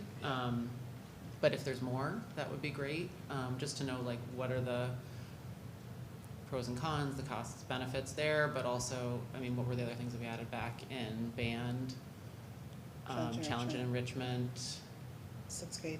the sixth grade class, which, Teacher. is that in the 9.78? It is. Yeah. It is, yeah. Okay, so that includes, Kindergarten is that in- includes kindergarten, so again, maybe just like I guess maybe even I need a recap right now. So the 9.78 includes The 9.7 kindergarten, Yep. It does. sixth grade, Yep, band, yep, C and E, yep. One Core. paraeducator one para-educator, And one additional outplacement. and one additional oh, okay, outplacement. an And adding the outplacement, school psychologist. And the school fourth psych. school Yep, psychologist. So that's adding like the school 7 psych big and then things. reducing the social work. and reducing by the one social, day. Did you say, because Okay. it's band and chorus, right? I I'm don't think sorry. it was chorus, there were stipends. right? But did we put the stipends back in? No. It The wasn't, stipends were are- chorus, The stipends are in. Oh, they are stipends in, are yeah. in. For Was chorus. jazz band Okay. and the musical. Other stipends, like Those teen- two stipends we put back in. Yeah, those are Right, back. but, There are okay, other stipends in there. okay, okay. Does that But yeah, sound- maybe some scenarios just because, you know, the reality is, to Kim's point, and Sarah, you know, we're coming in at 9.78, potentially I'm thinking that's what we're gonna vote on tonight. Preliminarily, they, Board of Finance, you know, could definitely come back to us and say, you know, Do you have a target? Do you have like, can you look like in the middle between the 5.9 and the 9.78, you know, kind of like. like a 7.5? Yeah. I mean, you I feel know. like we know what the extremes look like, Yes. ish, right? So yeah, And maybe if- something in the middle and also, yeah, Okay. yeah. And if it is like, I don't know if you'd be able to do that at that meeting, if not, it's okay, but kind of like what it would look like if you've had an idea of what that would look like in practice. I don't know, but Creative solutions. yes. What would the solutions. creative Okay. solutions look like? That could be a restructuring, that would maybe be, this sounds really painful, but it wouldn't look as painful if we did this, versus this one would actually incur these kinds of financial costs and these kinds of impacts on student What are learning. the trade-offs? Yeah, Yeah. yeah, I mean, I think that's really what, I think we are gonna need to consider that. Do we have any programs, like if a group wants to use RAM, sometimes there's fees to use RAM. I'm not necessarily proposing that the Girl Scouts have to pay to use Gilead, but like, are there any fund generation options? Yeah, I Like mean, if we you're do out, have- maybe you're out of town. There are, and actually you already. I want it accessible to our town, but. Yeah, you do actually have a policy in regards to use of the facilities. And honestly, I'm not up to date 100% on that because I wasn't prepared for that, but I do believe that any nonprofits and local organizations, we only charge for if they need like a custodian to come in off hours, or if they need use of the kitchen and the cafeteria needs to be there, that sort of thing. But there are usually, and I don't know the district's policy exactly what it is, for profitable organizations, if they wanted to use your facilities for anything, most districts do charge for that in addition to the cost for the staffing. So, And we've not had that traditionally. The people that utilize our building are Parks and Rec. Right. and it is used a lot, so Yeah. there's not a lot of As it should open be. space. The Hunger Action Team, you know, that does the craft fair, Mhm. you know, it's things like that. Girl Scouts, Boy Scouts, so those are all nonprofits. So Right. they only pay if we would be incurring a cost. Right, They pay them that cost. that cost, Yeah. okay. Which is honestly pretty rare, because usually when they're coming in, unless it's the weekend, you know, like we're here. Yeah. So, And we don't make any, there's no profitable, you know, we charge them what we pay out. Right. basically. Yeah, and I'm not saying I want to charge our local, just to make that clear. But just trying to think outside the box, like Sarah was saying. Are there any options to consolidate vendors that are also used, and maybe we already do this, used at RAM, Andover, and Marlboro? So we to- do a to lot of negotiate? collaboration with RAM already, and actually it's in my report, but, you know, things like transportation, Mhm. you know, we do work together on transportation, so we do collaborate with them on quite a few things we go out to bid already. on utilities Yeah, Oh, collectively. right, yeah, and also with the town as well, so we do some things collectively with them as well, so. okay. I'm going down my list here. Anything we could do for energy management savings? Build a new building. Energy management is tough and it's increasing daily as far as our delivery fees. So even if you went solar and had more solar capabilities, the delivery fees at this point even, and I don't know how many people have solar at their houses, but it's not helping as much as you had hoped it would. Mhm. So, and there's a lot of ifs and buts about that sort of thing. Yeah. And then we do have some, you know, expenses unrelated to prior contracts that we're still hanging on to. things like that. Siemens, just throwing it out I there. wasn't gonna say it out loud, because it's, Yeah, I that's can't, I I'm can't. told that's touchy, so I didn't wanna get into it. But energy unfortunately is a very Let's big not do a expense. 30-year contract. Although we did ever. get a better deal on diesel this year, so that's good. And you know, remember last year we upgraded, you know, we migrated to like one system of management for HVAC, and then we were able to have a cheaper service contract as a result of that. So I think we saved like $5,000 or $6,000 or something like that. But we redid the copier lease 2 years ago, and that generated a lot of savings. The big one this year was going out to bid for special ed transportation. We're gonna talk about that later. Okay. And you're gonna take some action at your next meeting. Okay. There was a win with the bus contract too, with RAM. Oh, yeah. That was When big. is that up? Yeah, I think we have 2 or 3 more years. Yeah, I mean, we're, Okay, excuse me. the we're bus, paying a lot less than a lot of districts for Yes. transportation. Do we see the savings from the solar Yes. as a board, or is it? No, we Okay. do. It is reflected. Okay. It is reflected. It's just not probably not what was sold to you when you got the solar. Or probably not what was sold to the town when they got the solar. Okay, It's not quite, and it's nationwide. It's not Yeah. quite doing what everybody thought it was gonna do. One thing I am gonna look at for next month is, we budgeted $20,000 over the years, for things that break. And we spend way more than that, but we used to budget 0 for that. But we are gonna get the state DRIP funds, those are new, and we can also bank them into the next year. So we're hoping not to use this year's funds. I wanna say it's 57-ish thousand.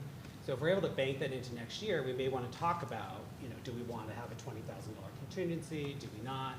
I've got Mr. McKinney looking at all the break and fix from this year and totaling it up. And you know, it happens like every week. The art room had no heat on last Friday, and they moved to art on Monday so that they could go in there and try to get the heat back on. So that happens every week here. Like every week there's something that is breaking. Okay, that's what I was curious about. I don't know if you had any other. No, not So before we do the motion, I wanted to bring up one more thing, and that, I believe we've already talked about this, but I just want to make sure before I ask for the motion. And I'll need the number in a minute, now that we've added, the school psychologist back in, to pick up that one day, is the school resource officer. I know we usually request it every year. We have one, which is fabulous. You know, we've heard from families, you know, the community, you know, even internally, you know, things that I've heard that really too would be beneficial for the safety of our students and staff. So I just wanted to confirm before I put this motion out there that we're still gonna request that from the town. We can't, at this time, we were told we couldn't put it in our budget, it has to be under the town's budget, so it would be like, part of the motion would be request that town add an additional school resource officer. So we have one dedicated for each school, but is everyone okay with that? Yeah. Can you speak to how it's going in the morning? Yes, I think we should talk about that. Those two. So I was running late on Monday, and so I was, I think I got here at 8:14, which is like the worst time to pull up at Gilead Hill. Because, you know, we opened the doors at 8:15.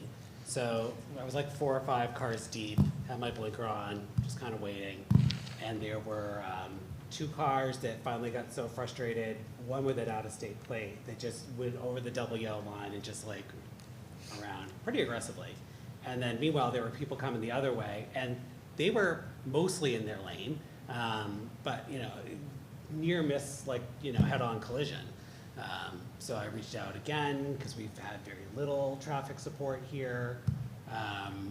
And we did have a police officer here today. So maybe that was Tuesday morning. Maybe I'm getting my days wrong, but. It was the day that we had the cold buses. Oh, so that's There Monday. was a lot of people driving their kids Yeah. to school. So anyway, I was kind of glad I was late, because I got to witness that, share that firsthand account. So there's been a police officer here, I think, 1 or 2 days since then, but it's been very spotty. They're not dedicated here. And I think he had to specifically request it, right? I've requested it multiple No, I times. know you have. No, I didn't mean you. I meant the town manager was trying it. Yeah. Which I do know we have police officers on payroll of the town, so hopefully, but I think as a board, Yeah, it's the right thing to request, and I wanna make Yes. sure if an emergency vehicle needs to get into the school, they don't have an issue as well. Right, we had a Right. fire truck not be able to get to the school. Yeah, We've had, Yeah. over the 6 years I've been here, there are many times where the only officers in town are the SROs. And we've seen, people are out, they have injuries, like, I'm not faulting that, but I think that the town needs to consider what their police force looks like. In Norwich, we only had one SRO, but we also had police that could respond all the time, if we needed them. So it's just a very different setup. Yeah. I'm a Okay. yes for that. Okay. I agree, Heather. Yes. Alicia, you. So I would- asking for that. I would suggest that, as part of the motion, that you also include, after the dollar figure, you could put detailed as discussed, and then we can include in the minutes the addition of the school psychologist. Okay.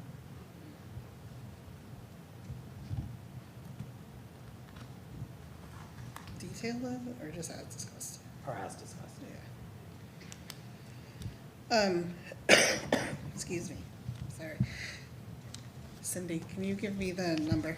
Yep, so the total is 15,737,976, Okay, which is an increase of 1,401,000. I'm not saying that.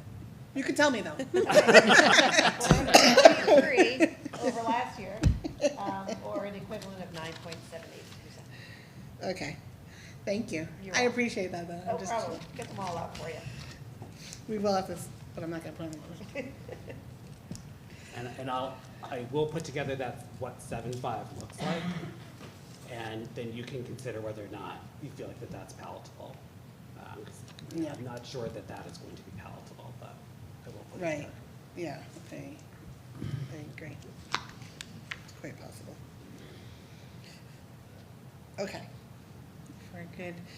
So can I have a motion to adopt a preliminary 2026-2027 school year budget totaling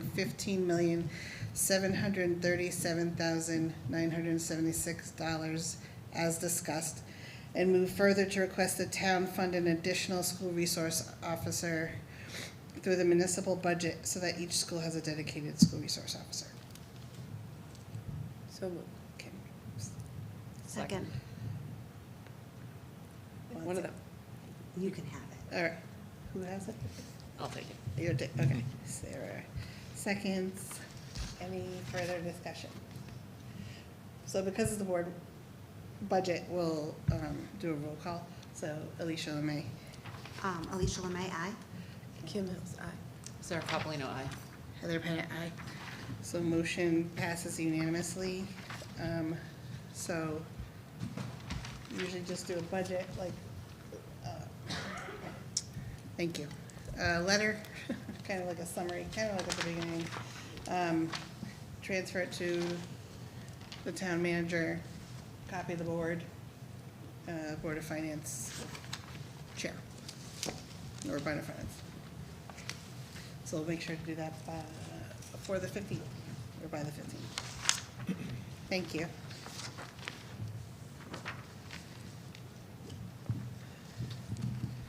Chair's report, I think, it's budget time, so there's not a lot. Everything is discussed, just a reminder that on the 17th, we will be presenting to the Board of Finance. If you're able to attend, that would be wonderful. RAM also presents that same night. So that's on the 17th, I believe, at 7 p.m. Where's, is Yes. that in the library? Usually in the library. Yeah. Yeah.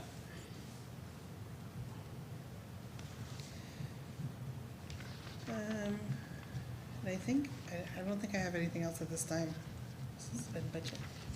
All right. All right, Dr. Baird. So I'll start with some celebrations, and I am going to be very brief tonight. February 4th was a really exciting day in the district because it was the 100th day of school, but it was also the day of the Invention Convention judging.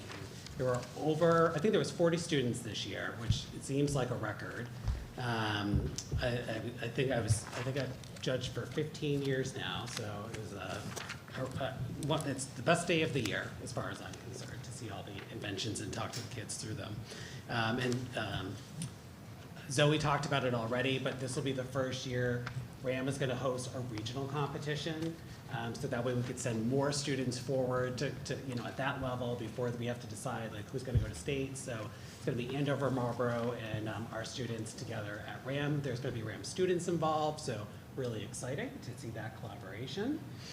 A lot of math updates. The pilot of illustrative math in grade 2 has begun, and actually it's begun in grade 1 now. We had our first ever Region 8 District Instructional Collaborative Math PLC. So we had representatives from the different grade levels across all 4 districts, and they were focusing on fraction instruction. I know that probably sounds riveting to everyone, but fractions are challenging for kids, so talking about instructional goals and instructional strategies, so really nice to see that. There'll be a second meeting of that group in March, so nice to see that work. The Math Collaborative, our district Math Collaborative, had classroom visits in grade 5 and 6 on January 15th, and we're going to be meeting to do more next month at Gilead, really focusing on the work of illustrative math and what that's looking like during the pilots. 5th and 6th grade, of course, it's been in place for a number of years, so but we wanted to visit those classrooms as well. The building committee met on January 12th. It also met this Monday. Alicia can report on that later. Sure can. But of note, the RFPs for the Gilead projects were issued on January 26th, and they're due on February 26th. And so we're hopeful that those bids will be awarded pretty soon thereafter by the town council so that we can move forward with the Gilead projects here this summer. And that's it for me. Okay, thank you so much. Cindy, the business manager's report. All right, I'll try and be not quite as quick, but I'll try. So transportation, we've had minimal disruptions, although we did have that one on Monday due to the diesel fuel gelling on a couple buses. But overall, it's been pretty good. We are, as I mentioned earlier, in collaboration with RAM on a special education RFP. That RFP was opened on the 9th, so after writing this out, we had 3 bidders, and they are currently being reviewed by the attorneys. RAM will vote on the winning bid at the end of this month, I believe, as long as everything comes together with the attorneys, leaving it for us to follow through with the bid on our March meeting. So, and For transportation. that is for the special education in district and out of district transportation. Student activity counts, really not a whole lot there. Food services, the main thing I really wanted to point out on food services is that we did, our food service director Lisa did secure a couple of grants for us. Both of them are around $3,000, just over $3,000, and they're both basically focused on increasing the number of locally and regionally sourced unprocessed or minimally processed foods. So everything that we can, the state is working really hard in trying to increase that that ability for all the districts. I know it's only about $7,000 combined, but still it is a nice program for us. So preschool is moving along just fine. The grants are again right where we stood last year or last month. I did get notification on the DRIP grant that they are going to give us the exact dollar figure on March 1st, but there is no indication that they're going to give us the money before June. So, but at least as of March, at the next meeting, I can say this is what we're getting, and we're actually going to get it. So I'll be pretty excited about that. Non-lasting funds, nothing a whole lot going on there. The audit, the 24 audit, I'm hoping is close to end. I haven't been asked any more new things, so that's a good sign. The 25 fiscal audit is scheduled to start in March, so I'm hoping that'll get done before we start the 26th fiscal. That would be great. Our EFS audit, the internal one, was done for 25, and that was, had no findings once we finished that. General fund is a little, so we have no transfers this month because the general fund is kind of in a wonky situation right now between a few things happening as far as special education. We have a few things that have affected our bottom line. We are about $91,000 in the hole, as it says right now. Included in there, though, there are a few things that I just wanted to point out. $24,000 is for a long-term sub that was not previously budgeted. We have on hold an open payroll AP position that we have not filled yet, so that's $27,000. By the time we fill it, that will not cost us that much money at the end of the day, but that is being encumbered. The tech position is currently being encumbered. That has not been filled yet, so that should be less than what we have outstanding. There is right now about a $16,000 sitting in our liability as an encumbrance. That is actually directly related to the flood that we had here, so we are going to get reimbursed for that, but it does affect your $91,000, so I just want to explain why that's out there. And Dave hates when I talk about this, but we also have $68,000 in pre-encumbrances for tech hardware, so that's part of that $91,000 as well. Unfortunately, what's not included in the January numbers is about $70,000 worth of special education encumbrances that will hit you. You'll see in the February one. That is for a new out-of-district placement. Those numbers might change by the time we get to the March meeting, so who knows how that will land at the end of the day. And also not included on the positive side is I don't have the seed taken out. That's $43,000. And I don't have any account for the DRIP at this point, so none of that is actually included, so those will reduce those numbers. There is about over $6 million in encumbrances, so the reason why I brought that up to you is because that's a lot of money, and not necessarily all of that is going to get used. So $91,000 seems like a lot, but when you look at the amount of money that we have sitting in encumbrances, it's going to kind of probably wash at the end, or pretty close to wash. I'm hoping that between all the other things that are coming down and when things settle with our excess costs and other placements, that we would come out even or very, very close to even. I've never been negative in my life, so I really don't want that to happen, so we're going to work really hard to make sure that doesn't ever happen. And then, but because of this, the district does remain on a freeze for any spending that is not essential. That does not include things like field trips and stuff, so for the kids and parents who are listening, we didn't stop any of that. But any non-essential purposes, and if, things could stop not breaking in the schools, that would be helpful as well. But that is the goal. And we are currently working, my AP and I are working very hard to see where we're outstanding as far as purchase orders, what exactly is being pre-encumbered, what exactly that $6 million is including of, most of it is salary, of course, but to see whether or not, where we can save and where we can move forward. And then other than that, the budget, I think we're right on target with the budget. So if you have any questions, let me know. So I'll just add, so this speaks to the importance of the non-lapsing account, right? So we had a lot of unanticipated special ed expenses. We know we under budget for facility break and fix. And so we just want to be mindful of that, because remember, the budget you just passed assumes we're going to spend $75,000 out of that non-lapsing account. So it's going to be really, we're going to have to really consider that, like when we're making those adjustments in March. The reason I'm not really panicked about the $90,000 in the hole is, Cindy spoke to this, but there's a lot of things that are essentially double budgeted. We recognize Bill, he's encumbered through the rest of the year, but then we've got his replacement now encumbered. So there's a lot of things like that that are going to get solidified before the end of next month. And the DRIP funds, like that's something else we could decide to utilize this year if we have to.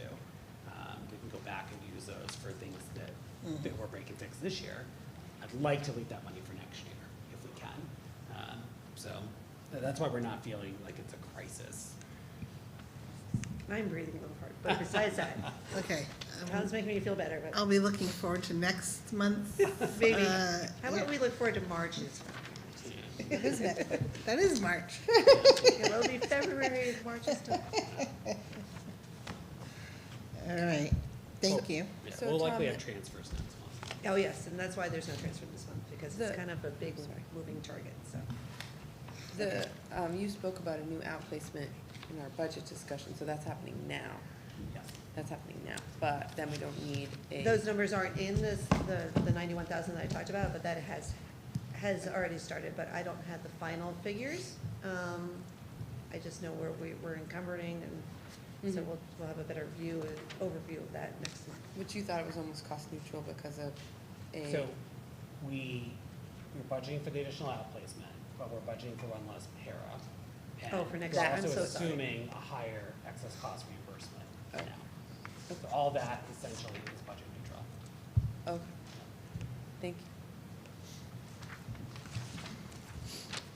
Okay, thank you.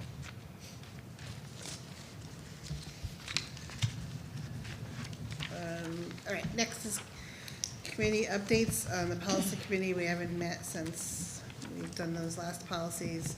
Resource management committee has not met, no, because he spoke to that last time. Student growth and district advancement, I mean, April. Yeah, we usually meet in April, yeah. April, Yep. May, Do we already have a date for that?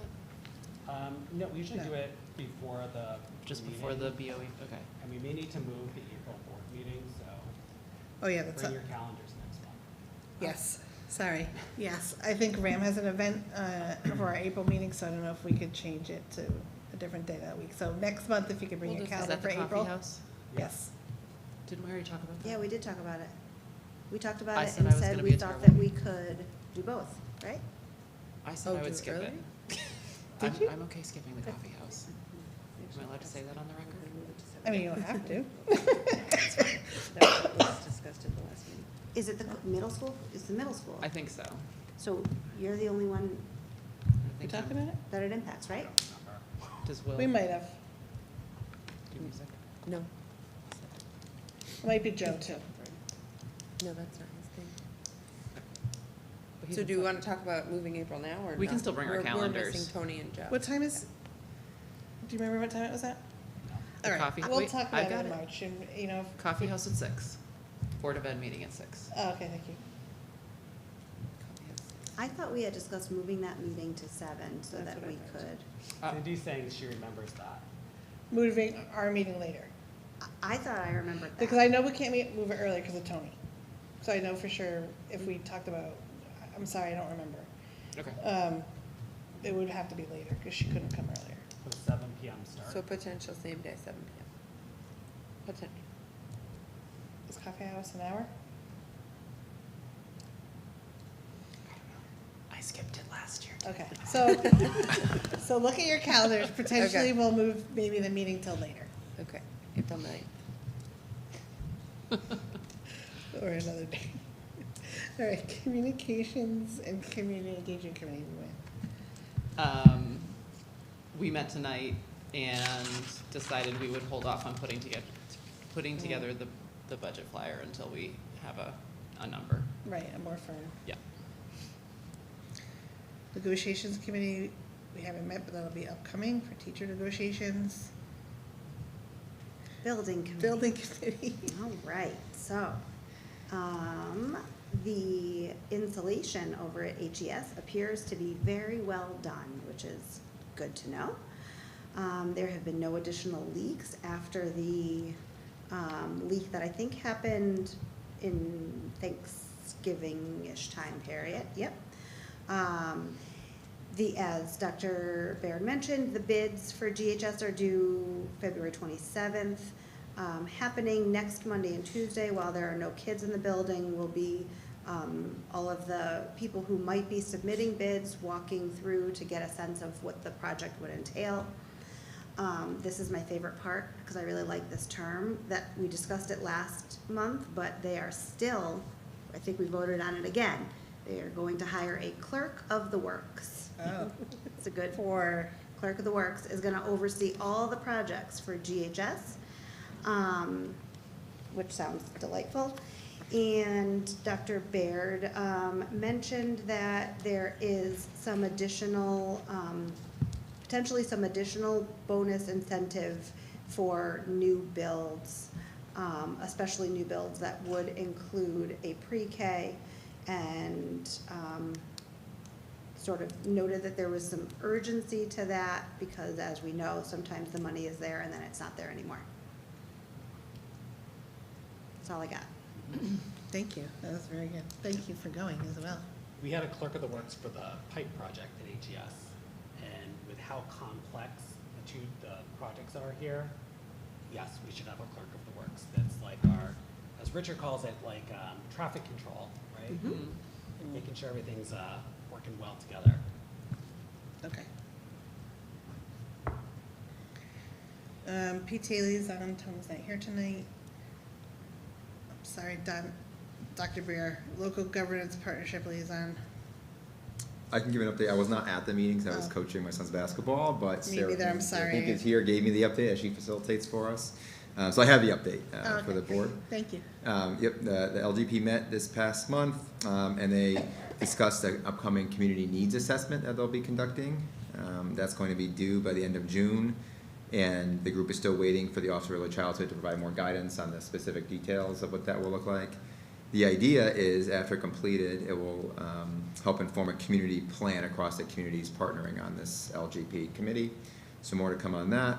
The LGP also voted and approved their new FRC bylaws, as is a new committee. They approved those bylaws. They also discussed potentially building out a web page for families and community members with the resources over time that they can add on to there. And the next meeting is March 26th at 1 o'clock, right here at Gilead Hill School. Thank you. I appreciate it. Wellness committee. We met in January, and there was discussion around, or like a presentation of like the wellness Mhm. policy that the board had approved, so the committee saw that. We were going to, but it didn't come to fruition, meet with the composting, the Hebron Green Committee, and hear more about the composting, but technical difficulties to meet with them, When so that's Verizon postponed. was down. Remember Verizon Oh, was down and they Verizon, couldn't. yes, yes. That's right. So hopefully we'll do that in April. Correct, I think when yep. we meet. And what did I miss? That was it. Short and sweet. Thank you. Old business. I don't think we have anything to do with the first one, but we leave it on there. I do have an update. Oh, you do? All right, I apologize. So, all right. Discussion and possible action regarding school building infrastructure. I So hope it's the- on the survey, or like the study. Yeah, so the town council did not approve the contract with Fryer to do the study. They did and not? They did not. Okay. And they asked for Richard to go back and get more quotes so that it would be in keeping with the town purchasing policy. So we discussed that at the building committee a bit. And we're gonna include, so we're gonna send it out, I think, to 3 additional firms, actually. So there'll be a total of 4 quotes to look at.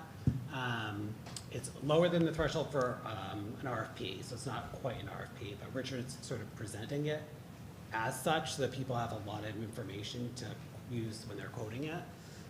But it would then result in a analysis of, should you build new, should you do renovate as new, should you do a continued capital approach? And specifically as part of that, we asked for Richard to include an analysis of the 15% bonus that you get if you include preschool as part of the build. So those are hopefully going to be ready for next week. The town is going to push them out and sort of manage getting the quotes. Okay. They felt like that was more appropriate, so the town is going to be doing that. So hopefully we will have an update in the next month or two. My concern is, in talking to other superintendents, is that 15% bonus that you can get for a new build that has preschool as part of it, is that a lot of districts are now very quickly pursuing elementary projects. And so at some point, is the state going to decide to not offer a 15% bonus on the reimbursement? So better to be more aggressive with their timeline and not miss out on that. So that was the update around the 15%. So hopefully more news in another month or two. All right. Thank you. The next one we leave, it says this is discussion of possible action to appoint members to the building committee and a liaison to the local governance partnership. Does anyone interested in joining Alicia on the building committee? Sounds like a task for the new board They member. the building committee did reach out to me and ask who I appointed, and to which I said we would discuss at this meeting, and we hadn't. It is a possibility that we just, not that. I will stay. That we have one board member and we tell them we don't want 2 voting spots, and we do that. And I should have mentioned this during my chair report, but I can mention it here. We also have, obviously a seat vacant. The town council voted to put that forward, so the advertisement went out in the paper. I think folks have until early March, I wanna say it's March 3rd or 6th, but it's first week of March to submit, like, their interest in filling the board seat. And then, of course, the town council is supposed to now, then with a new charter, in collaboration with us, choose a person to fill that role. But I don't know if that's something potentially whoever that person is would be interested in doing the building committee. And or local governance partnership. I don't mind doing it, but sometimes at 1 PM during a workday, it's not possible for me. Sometimes maybe at lunch, but it depends. So those 2 are open. I don't know if anyone has any thoughts on those. We want to keep them on here and wait and see what happens with a new appointment to our board. You said the new appointment, the charter says it's not just the town council that chooses, but it's in collaboration with this board? They choose it, so they still keep the authority to appoint it, but there's a piece in there now that they have to collaborate with us about it. So I don't know what that looks like, to be honest, and Okay. maybe I could reach out to them. I don't know if that's saying we received so many individuals and these are their backgrounds, or, cause they write a letter, and then, our thoughts on that. Is there any interest in the vacancy? Or they're sending it directly to the town council? Yeah, they're sending it No. to I Okay. think it goes directly to the town manager, but I do think whenever they decide, it'll be published, because it'll be part of their agenda, all the letters of the folks. So I don't know if they're gonna reach out to us after the deadline and maybe send them our way, and that's a discussion we have. I don't know what that looks like, to be honest. And then they, maybe at the following meeting, 'cause they meet every 2 weeks, they would appoint, And that's the March 3rd or 6th, where, yes. So those will be That's when it due closes. I could, before That's our when it March closes, meeting, yeah. so we could have discussion at our March meeting. Okay. right, we could. Yeah. Let me see if I can find it, hang on. so we could put it for new business. Yeah, so let's put that for new business, and I'll reach out to them and, On the March meeting, Mhm. that's gonna be already a pretty lengthy one, I'm imagining. Yeah, we could put it under new business and if we decide to do it. yeah, I don't know if I don't know if I can find it. I will find it, I don't know for sure, I don't wanna. I did ask, I just can't find it. That's okay. But I'll reach out and see what that looks like. I think it's new to them too, cause it's new to the charter, but I think it's a good idea. It was kind of a compromise because being chair of the charter, I can say like half the charter commission wanted to change it so it's a Board of Ed appointment and the other half did not, so it was kind of like a compromise and that's what went forward. Okay. So I'll reach out. But yes, let's put it on for a new business, like a Board of Ed appointment.